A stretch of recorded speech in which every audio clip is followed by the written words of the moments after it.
எதுக்குமா நல்லா இருக்க கேக்க இப்படி வெட்டு வெட்டுன்னு வெட்டின்னு இருக்கேன் தானே கேட்குறீங்க. எப்பயும் ஒரே மாடல் கேக் தான் செய்றோம். இன்னைக்கு கொஞ்சம் வித்தியாசமா செய்யலாம் அப்படின்னு நான் புது முயற்சி பண்ணேன். ஆனா அந்த முயற்சி கைவிட்டுற மாரியே எனக்கு நடந்துச்சு. இதுக்கு மேல வீடியோ ஆன் பண்ணி வச்சிருந்தா நம்ம மானம் தான் போகும்னு வீடியோவ ஆஃப் பண்ணிட்டு, பண்ணதுக்கப்புறம் வீடியோவ ஆன் பண்ணிக்கலான்னு பண்ணிட்டேங்க. இது பார்த்தீங்களா, சூனியத்துக்கு செஞ்சு வச்ச பொம்மை மாரியே இருக்குல்ல. ஆனா இது காருங்க. கார் ஷேப்ல பண்ணலான்னு தாங்க இந்த முயற்சிய நான் வந்து கையில எடுத்தேன். கஸ்டமர் வந்து இந்த ஷேப்லலாம் கார் கேட்கலங்க. அவங்க கேக்ல வந்து கார் வச்சு தான் கேட்டாங்க. எதுக்கு கார்லாம் வச்சுக்கிட்டு நம்ம காரே கேக்கா பண்ணிருவோமே அப்படின்னு நானா தாங்க வாய குடுத்து வம்படியா மாட்டிக்கிட்டேன்.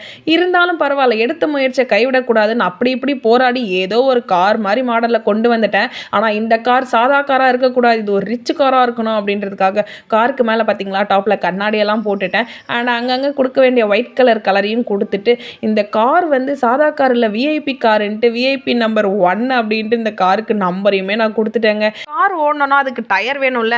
நமக்கு எப்பயுமே இருக்குங்க ஓரியோ பிஸ்கெட். ஓரியோ பிஸ்கெட் அழகா டயர் மாரி நான் வச்சுட்டேன் நாலா பக்கமும். அந்த காருக்கு ஏதோ குறையுதுன்னு பார்த்தா கண்ணாடி குறையுது. அதையுமே ஓரியோ பிஸ்கெட்ல வச்சுட்டு காரோட ஃபைனல் லுக் பார்க்கல பரவால்ல. ஏதோ நானும் கார் மாரி கொண்டு வந்துட்டேன் அப்படின்னு தான் தோணுச்சு. கார் மாரி இருக்கா இல்லையான்னு கமெண்ட் பண்ணிட்டு போங்க.